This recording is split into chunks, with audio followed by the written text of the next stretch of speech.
ನಿಮ್ಮ ಮೊಬೈಲ್ನಲ್ಲಿ aeroplane mode on ಮಾಡಿ.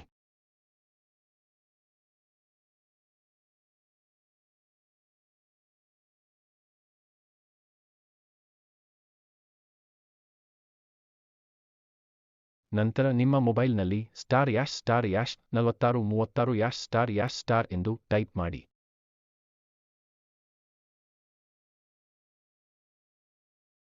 ಮೇಲುಗಡೆ ಫೋನ್ ಇನ್ಫಾರ್ಮೇಷನ್ ಮೇಲೆ ಕ್ಲಿಕ್ ಮಾಡಿ. ನಂತರ ಮೇಲೆ ಫೋನ್ 0 ಅಥವಾ 1 ಅನ್ನು ಆಯ್ಕೆ ಮಾಡಿ.